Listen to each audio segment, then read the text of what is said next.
ქართველ ხალხს ნარკოგენოციდს უწყობს საკოცეთი, კოც-ჯოგი. დედაქალაქის ცენტრი სავსე არის კედლებზე მიწერილი ელექტრონული მისამართებით ინსტაგრამებზე და ასე შემდეგ, სადაც თავაზობენ ადამიანებს უზარმაზარ 2000 ლარიან და ასე შემდეგ ხელფას ნარკობარიგობისთვის. ახალგაზრდები არიან ჩართული ამ საქმეში, ხო? მათ ეპატიჟებიან. ვინ აკეთებს ამას? რუსები, აქ ჩამოთესლებულები. ახლა ალიევმა 9 კაცი გაასამართლა ამ საქმიანობისათვის ზუსტად. რუსეთში, აზერბაიჯანში ჩათესლებული ეს რუსები, როგორ აბცელებდნენ ნარკოტიკებს. ხალხი ეხო პირდაპირ მიუთითებს და ეხვეწება ურეკავს თბილისის მერიას წაშალოს კედლებიდან ეს სარეკლამო განცხადებები ფაქტობრივად, ხო, დასასაქმებლად ნარკობარიგებისთვის. ყურს არ იპარტყავს. რატომ? იმიტომ თვითონ არიან ჩართულები. როგორ წარმოგიდგენიათ ახლა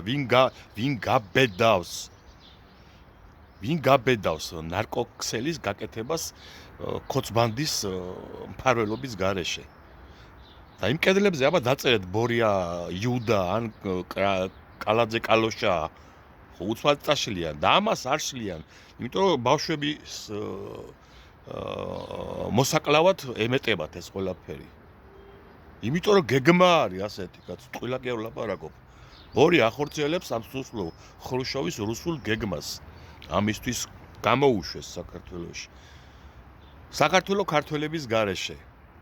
უნდა გაანადგუროს, უნდა გააქციოს, რა ვიცი, უნდა დაამცროს საქართველო და ქართველი ერთ და იმიტომ რომ აქ ჩვენ გავხდეთ მე ეროვნული უმცირესობა.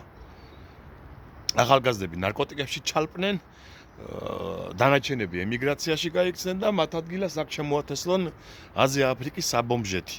და ამაზე ხალხი ხმას არ იღებს. საკოცეთი ამაზე, რა ვიცი, ფეხზე კიდია. დუმს, ნახირივით. გავრცელეთ ეს ვიდეო, რა ვიცი.